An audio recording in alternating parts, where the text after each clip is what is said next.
India TV YouTube channel को subscribe करें और बेल आइकन दबाएं। ममता बनर्जी के बाद अब दिल्ली आए नीतीश कुमार को लेकर सियासी चर्चा काफी गर्म है। खासतौर पर अपनी पार्टी की कार्यकारिणी की बैठक के बाद नीतीश कुमार ओम प्रकाश चौटाला से मिलने पहुंचे। नीतीश कुमार रविवार की देर शाम चौटाला से मुलाकात करने उनके गुरुग्राम के घर पर पहुंचे। उनके साथ जेडीयू के थिंक टैंक कहे जाने वाले केसी त्यागी भी मौजूद थे।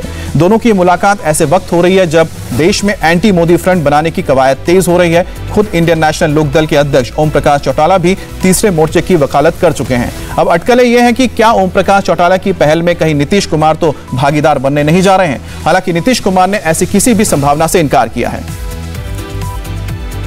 बहुत पुराना संबंध है, शुरू से ही मानते रहे, जब से हम लोग यंग थे और उस समय से ये कितना हम लोगों को स्नेह करते रहे हैं। तो इसलिए जो अभी हाल में बातचीत हुई और मैं पटना में ही था, तो उसी समय हमने कहा कि नहीं, जरूर हम आ रहे हैं दिल्ली, तो आपका दर्शन जरूर करें। तो आज हम दर्शन करने आए हैं। आगे की राजनीतिक कोई समीकरण या तीसरे मोर्चे आदि के नजरिए से इस मुलाकात को देखा जा रहा है सर? इन सब चीजों का कोई खास नहीं। नीतीश कुमार कह रहे हैं कि व्यक्तिगत मीटिंग थी और तीसरे मोर्चे के पैरोकार ओम प्रकाश चौटाला से इस तरह की मीटिंग में सियासत को लेकर कोई चर्चा नहीं हुई। ये सवाल नीतीश कुमार मुस्कुराते हुए टाल गए। लेकिन बिहार के मुख्यमंत्री के दिल्ली प्रवास के दौरान भी कई सियासी सुर्खियां बनी रही। एक तो जनगणना, जिस पर एनडीए की लाइन से अलग नीतीश की राय किया है कि जनगणना जातीय आधार पर हो। इसके बारे में नीतीश कुमार ने कहा है कि वो जातीय जनगणना को लेकर चिट्ठी भी लिखेंगे प्रधानमंत्री नरेंद्र मोदी को। और इन सब चर्चाओं के बीच एक बयान जेडीयू नेता उपेंद्र कुशवाहा की ओर से आया और उन्होंने कहा है कि अगले चुनाव में नीतीश कुमार पीएम मटेरियल हैं। बात करेंगे संवाददाता नीतीश चंद्र से। नीतीश, कितना सीरियसली देखना चाहिए ओम प्रकाश चौटाला के साथ नीतीश कुमार की इस मीटिंग को, क्योंकि कुशवाहा तो कहते हैं कि अगले पीएम मटेरियल हैं नीतीश कुमार।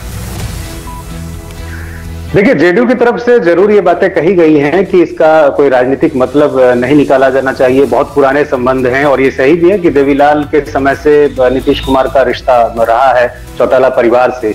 लेकिन जो मुलाकात की टाइमिंग है, जिस तरह से ओम प्रकाश चौटाला तीसरे मोर्चे की कवायद में जुटे हुए हैं और उस समय नीतीश कुमार का मिलना निश्चित रूप से कुछ राजनीतिक सवाल जरूर खड़े करता है। और खासकर तब जब आप हाल के दिनों में देखें कि जातीय जनगणना और दूसरे मसले पर किस तरह से जेडीयू की जो है एक अलग राय रही है। जनसंख्या नियंत्रण को लेकर भी आपने देखा कि नीतीश कुमार की एक अलग राय थी।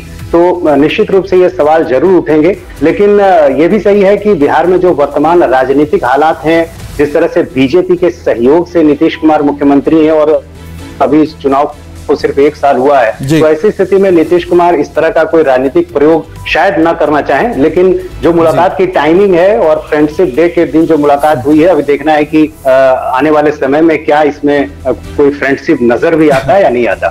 बहुत बहुत शुक्रिया आपका। और अब देखते हैं इस वक्त की हेडलाइंस। नमस्ते, मैं हूं मीनाक्षी जोशी।